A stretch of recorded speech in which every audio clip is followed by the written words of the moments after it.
Okay, so now we're going to talk about moving into a creative profession from moving into work as a creative from a professional or a traditional work mode. At CCH, I met through my client base, I've met many women and men who somehow, over the years, by working with us, they got the courage to move into creative fields. And I thought that was quite interesting. Just by working on their body, their nutrition, their mindset, that somehow they came to the conclusion they wanted to leave their jobs. So, so today we have on our panel Emma Tweedie, who's an established artist who works between Northern Ireland and London. Her semi-impressionistic landscapes offer a sensory dialogue on the elemental forces of land, sea and sky. Rooted in spiritual sensibility, her work explores the subtle dialogue between human nature and consciousness. As an established artist, Emma's artistic journey has gained recognition in the international artwork, with her work shortlisted for a number of prestigious awards and held in a number of private collections internationally. Miss Emma Tweedie. Sounds better than Jackie's music. And then we have Yeside Linney, Nigerian-born retired school teacher turned artist. Yeside as a complex and intuitive practice. Inspiration is either drawn from her National Trust surroundings, memories or research. She uses these to underpin the conversations about her Yoruba heritage and identity. She has exhibited widely in prestigious galleries, including Watts Galleries and Hauser and Worth. Her work has been acquired by several institutions. One work remains part of the Hastings Museum and Gallery Contemporary Art Collection. And we have Ashima Kumar, who we've spoken to before, a contemporary artist specialising in abstract, mixed media and art-based mindfulness coach. Her work features delicate lines and calligraphic strokes. She balances this precision with expressive brushwork, creating rich pieces and symbolism that encourage contemplation and introspection. Welcome to our panel. Okay, the first thing I'd like to ask you all, and I think Ashima, she's explained before, what were you doing before and why, and what made you take the leap to become an artist? Okay. In case you didn't catch my name, it's Yeside. Since we're in England, it's like yesterday without the T, phonetic pronunciation. As Jacqueline said, can you hear me? As Jacqueline said, I'm a retired English teacher. My last job was teaching boys in a secondary school. Catholic school. I do a very good maths. But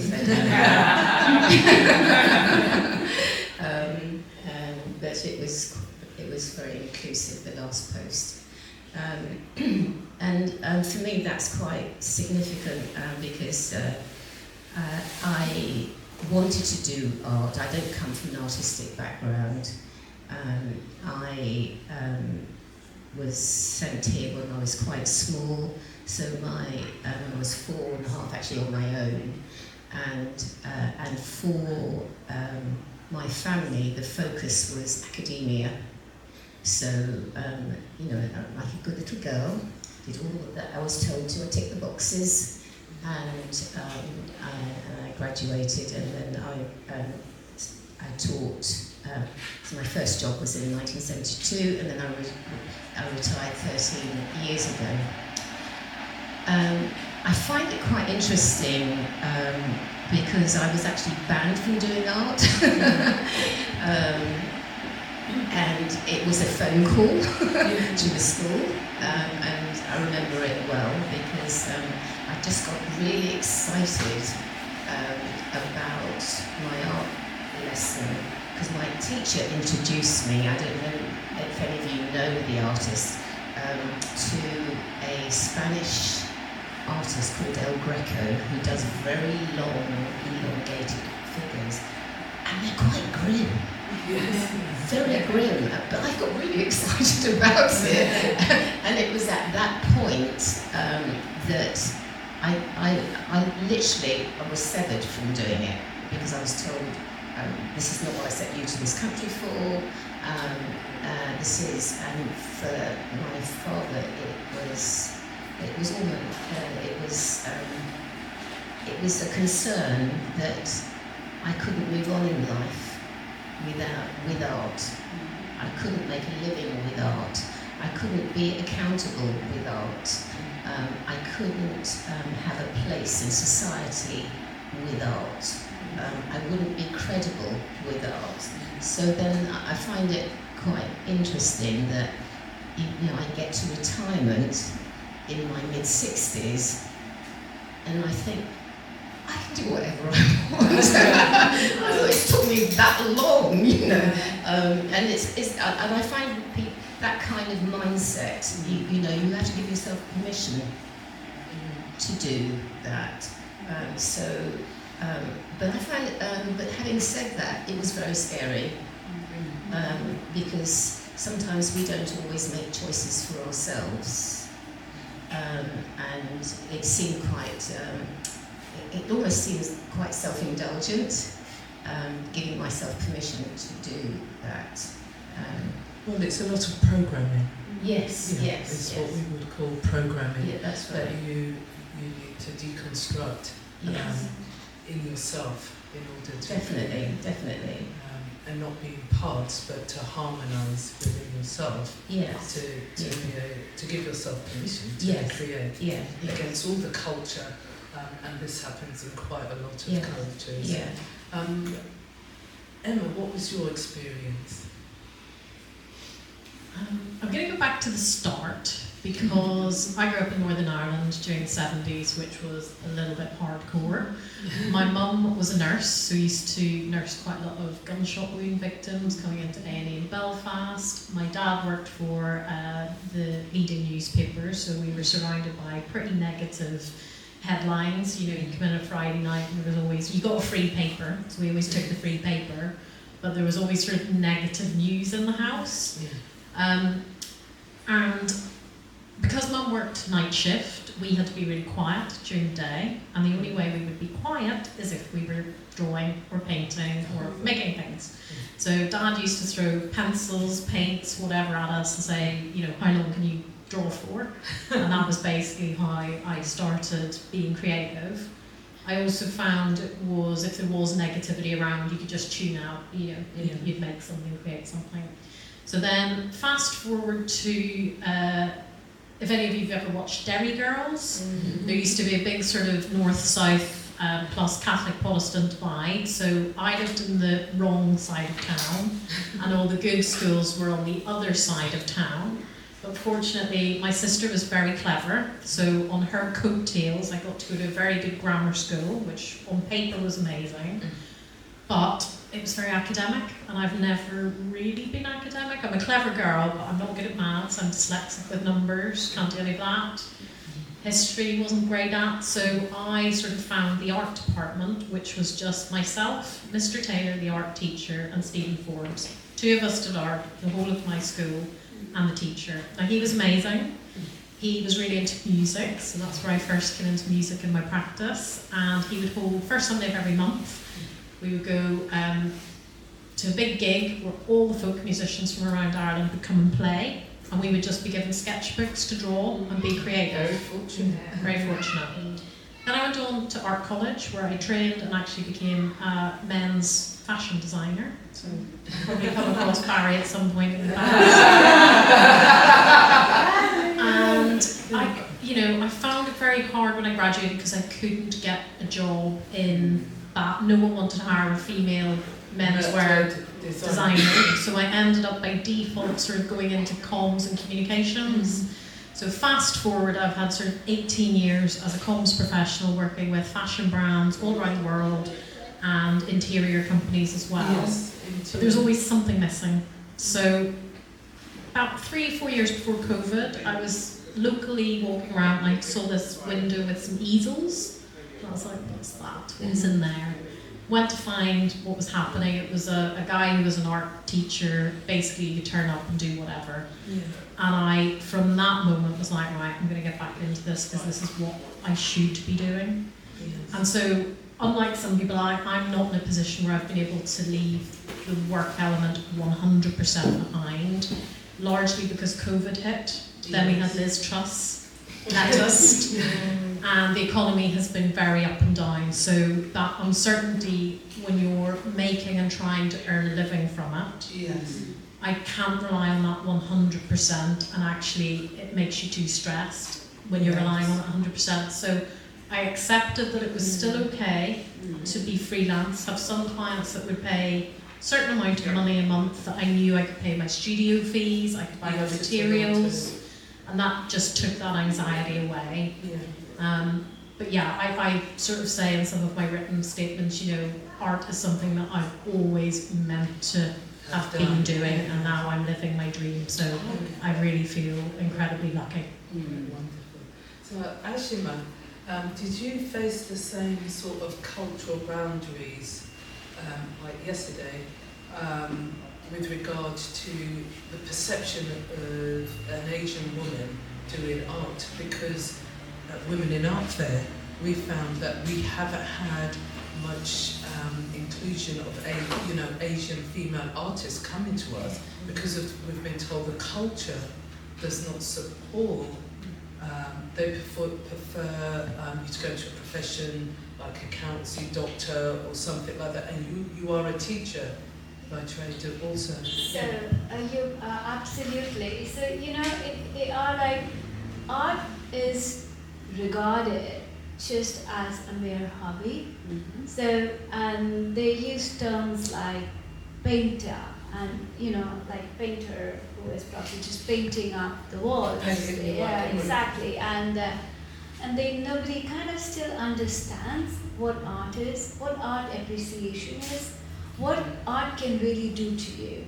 And from where I really come, it is coming now. People are gradually realizing the importance of it, but there's like major part of people who still just buy art just because you're a brand and your work is in any of the very famous personalities' house. Yes.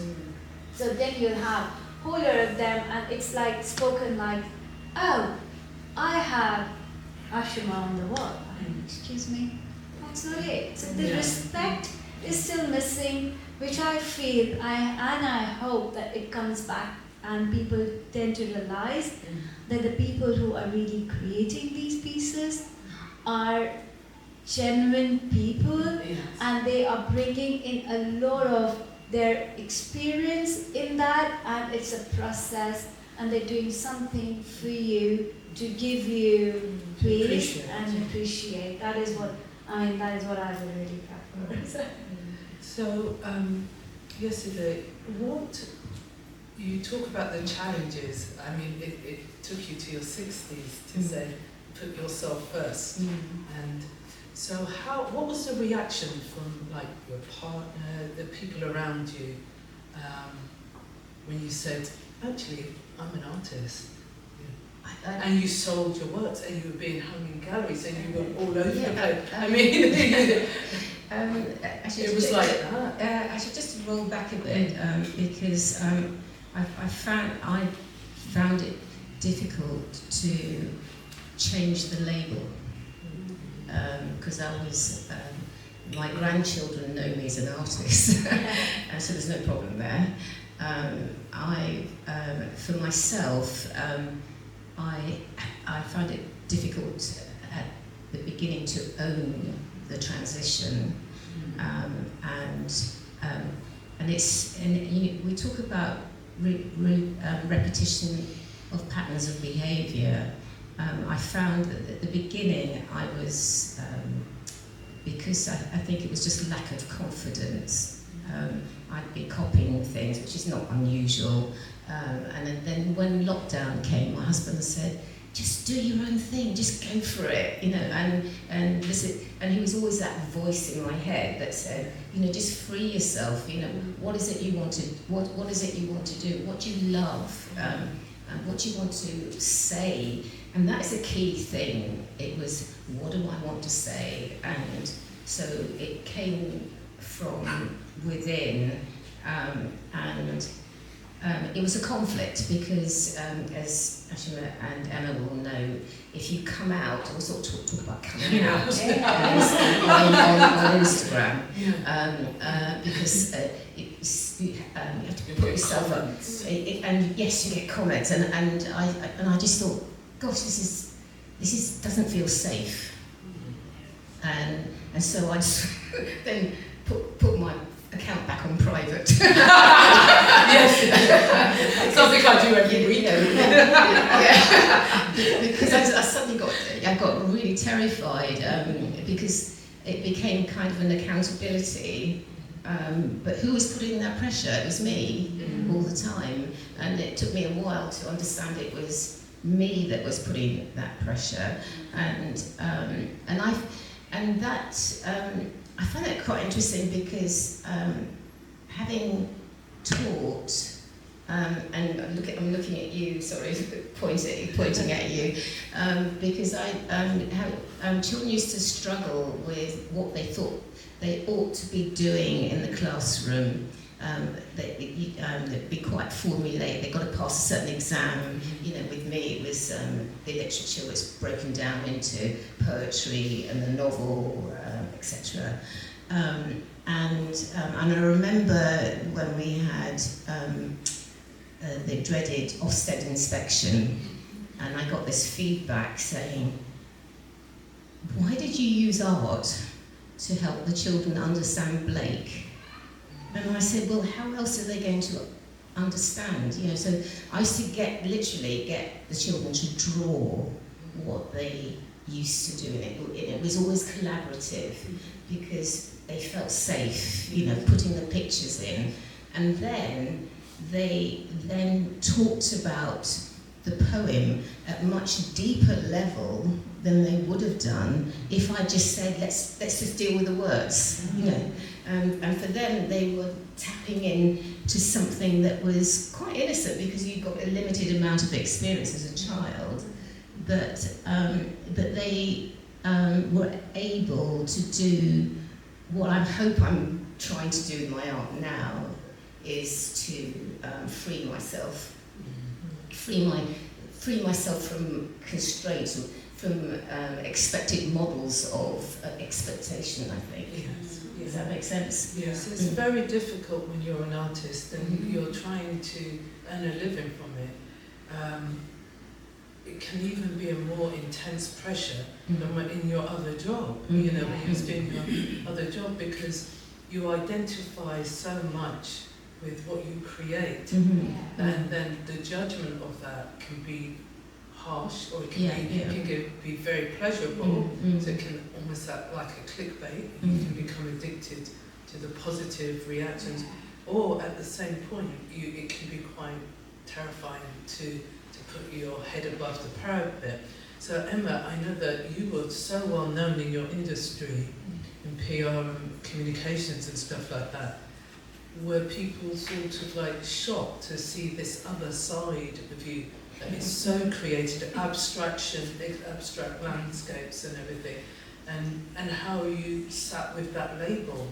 Yeah, I mean, I really identify with what you said about that imposter kind of syndrome. I mean, I know we've all sort of touched on that, but particularly for me, because when I set up even my Instagram feed, all of the people who were following were industry tastemakers, you know, editors of magazines, and you've got all of that you're trying not to carry. You know, you're just trying to be you and to have a response to what you're trying to produce, but in the back of your head, you're aware that they're all watching, judging, you know, you've got to let that go. And the word freedom also really resonates with me because, you know, I've been through a real journey. I think this week I had a really funny moment in the studio where, you know, we all collect little things that you keep as your creative cues. And I had a little hummingbird, like a little sort of Christmas decoration that I bought a couple of years ago, and it had been hiding in a stack of papers. It literally presented itself to me this week. And I thought, this is finding me for the reason. And I remember the conversation through one of my clients who was a humanitarian group in the Himalayas. And the head of this order said to me, you know, I was faffing, and in PR we're always very good at logistics. We've got, you know, spreadsheets, everything runs by the hour, and actually art is not like that. And I said to him, you know, I'm really struggling with how to be both of these things, this duality. How do I be the best of the best at this fast-paced corporate world, yet in my personal life it has to be the complete opposite of that. I have to be super slow, super still, super confident. And he said, but my darling, it's like the hummingbird. How fast do the wings beat, and how still is the bird? And he said, and that's what you have to master. How do you keep all the plates spinning and stay centered? And actually there was that reminder this week, and I thought, wow, here I am being reminded again. And actually, You can do it. yeah, you can do it. So I really resonate with Cheryl as well, because I use a lot of cues in my work to get into the zone, the creative zone, so that what I call the magic hand happens, and happens with more frequency. And you know, people always say, oh, you know, do you know what you're going to paint when you start out? And I used to paint like that, and I don't do that anymore. As soon as I'm in the zone, you just let the mind go. It is almost like being in a trance. And I come out of it 2 hours later and go, right, okay, it's been a good session. Nothing that happens in the studio is bad, ever. Even if you've had the worst painting, it's, you know, it's fine. Things always teach you something, or you can come back the next day and look at something that you thought was awful. Actually, there's a little bit of it that works, and you think, I've got to respond to that bit intuitively, take that bit forward. So I use fragrance cues in the studio. So we were talking about Mr. Heckle's seaweed cones that I burn. I have candles that nod to my culture, so smells of turf that remind me of being back in Ireland. I will use sage to get rid of all the negative energy in the space before I begin. I have music which ranges from binaural beats. And weirdly, who knew that Tuvan throat music was going to be my go-to? I mean, where does that come from? I don't know what happens, but it suddenly just sparks. My whole body feels like it's on fire, and the energy and electricity in my body completely changes. And you sort of go, I don't understand it, but I'm just going with it because it works. So I have all these little go-tos that are my safety zone, my comfort zone, and that sort of really helps me just believe in what I'm doing. And the more I trust in that process, the more I go into my higher self in the brain, the work improves all the time. So now I'm just really keen to see how far can I go on that journey with work. I think the journey is limitless, really. Once you get to that stage within yourself where you realize, just be free, don't try to work within any restrictions. There are no restrictions. It is just be free and create as it's coming to you. And I love that that's what you pinpointed. And that's the common thread that seemed to go through all of you. You got to that stage where you realized it has to be organic to be real, not, you know, contrived and forced and within a set time, or I've got to finish it by now, which are all the parameters that restrict you when you're doing it for money. So that's the creativity of that. Now, are there any questions that anyone in the audience would like to throw to these lovely ladies? Don't look so serious. Any questions that you would like to ask these ladies on what they've said?